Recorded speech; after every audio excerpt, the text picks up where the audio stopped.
People will tell you not to worry about AI taking jobs, but you should absolutely be paying attention, especially if your job is heavily administrative, because there is a new type of AI being used by companies right now, and it goes way beyond what you've already been using from ChatGPT or Gemini. Those tools, they respond to you. This one actually does things for you. I used to be an executive assistant. I booked flights, scheduled meetings, coordinated between people, managed to-do list. Agentic AI, they can do all of that. So if your job looks anything like that, either this could replace it or you should get ahead of it. I'd go with getting ahead of it. I use Notebook LM to create an animated explainer that I'm going to be voicing over. If you've never heard of Notebook LM, it is honestly one of the best tools out there, especially if you're a student or someone who just likes to learn things deeply. We've all gotten pretty used to AI that can chat, write, and even create images. But what if AI could go beyond just responding to you and actually act for you? Let's dive into that next massive wave, Agentic AI. Now, let's break down the difference. On the left, you've got generative AI, the stuff we're all playing with. It's fantastic at writing an email draft for you, but you still have to send it.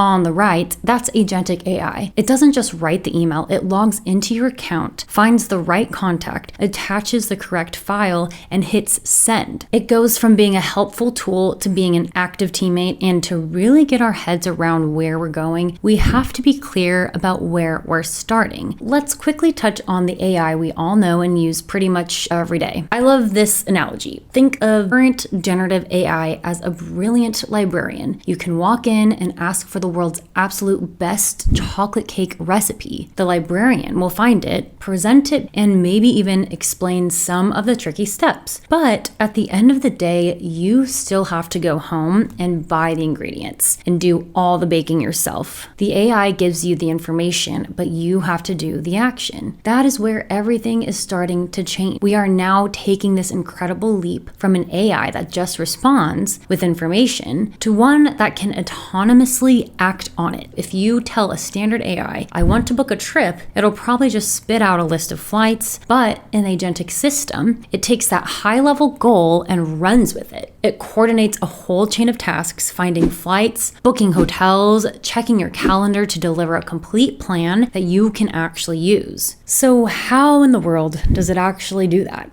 Well, the AI agent basically creates its own to-do list. First, it breaks down your big, vague goal, plan a trip, into a small, concrete step-by-step process. Then, this is key, it queries real-time sources for flights and hotels, not just some static database. It actively compares all those options against the rules you gave it, like maybe you gave it your budget. Then from there, it can actually go ahead and book the reservations. Finally, it spits out a plan you can share. It's the whole workflow from start to finish. Now, I know this might sound a little bit like magic, but it's not. It's all built on a few core capabilities that give these agents their power. There are really three key things that make Agentic AI tick. First, there's autonomy. This means it can chase after big goals without you having to hold its hand every step of the way. Second is reasoning and planning. It can look at a complex goal and figure out the sequence of smaller steps needed to get there, just like we saw with the trip planner. Third, this is the real game changer, is tool use. This means the AI can actually interact with other software. It can use your web browser, connect to an app's API, or talk to a booking system to get things done in the actual digital world. Okay, what does this actually look like day to day? Let's talk about how Agentic AI is shaping up to be your new digital teammate, both at home and at work. Just think about your email inbox. For most of us, it's a disaster. Instead of you manually sorting through everything, an agent can do the triage for you. It can summarize all those newsletters that you've never read. It can flag bills that are actually urgent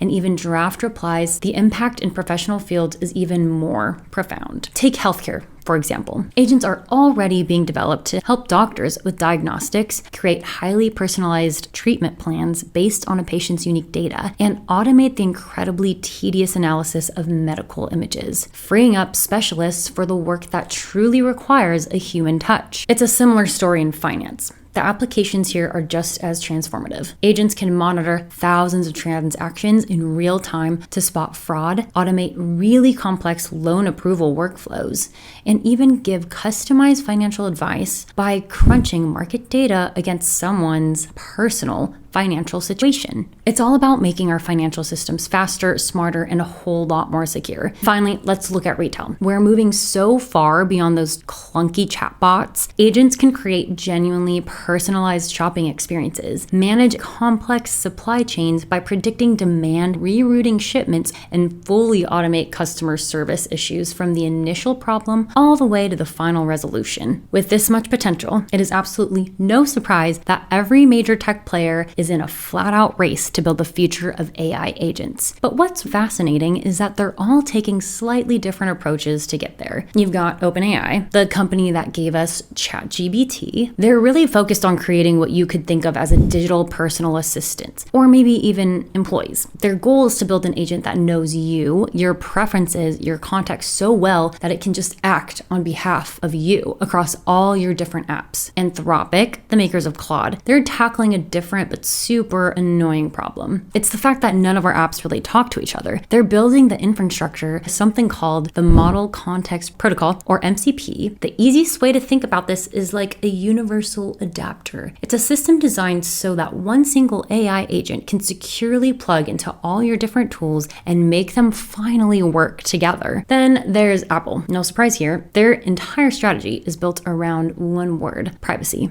Their approach centers on on-screen awareness. This means that Siri will be able to understand the context of what you're doing on your phone. You could be editing a photo and just say, "Send this to mom," and Siri will know exactly which photo you mean and how to send it, all without the personal data ever leaving your device. Meta's strategy is totally different. They're basically trying to empower an entire army of developers to build their own agents. They're making their llama models open source and fine-tuning them for something called tool calling, which is just the technical term for an AI's ability to use other software. They're handing out the engines so that anyone can build their own specialized AI agents. So with all this energy and investment from the biggest names in tech, what does this actually mean for the future of business? Let's zoom out and look at the big picture. For years, the term Agentic AI was something you'd really only hear in a computer science lab. But look at this Google Trends chart. Just look at what happened in 2024. Interest didn't just grow, it went completely vertical.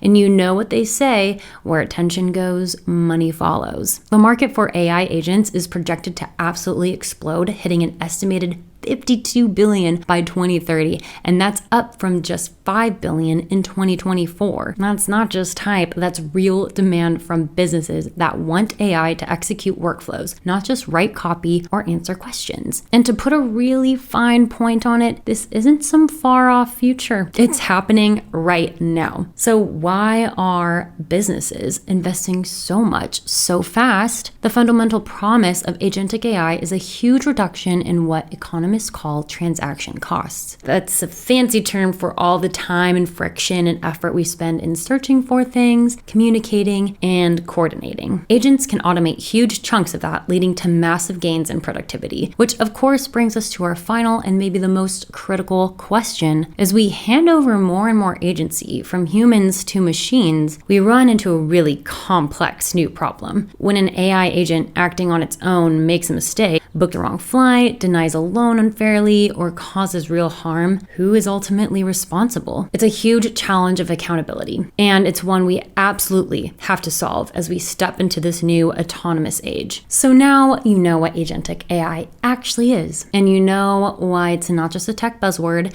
it's already inside the workflows of real companies, handling the exact kinds of tasks that used to require a person. That doesn't have to be scary if you understand it, and understanding it is exactly how you stay ahead of it. If you don't know where to start, I put together a free guide that shares 5 tasks agentic AI can do right now, so you can see exactly what this looks like in practice and start getting familiar with it before everyone else does. The link's in the description. Like this video if it helped, subscribe if you don't want to miss what's coming next, and drop a comment sharing how you feel about agentic AI.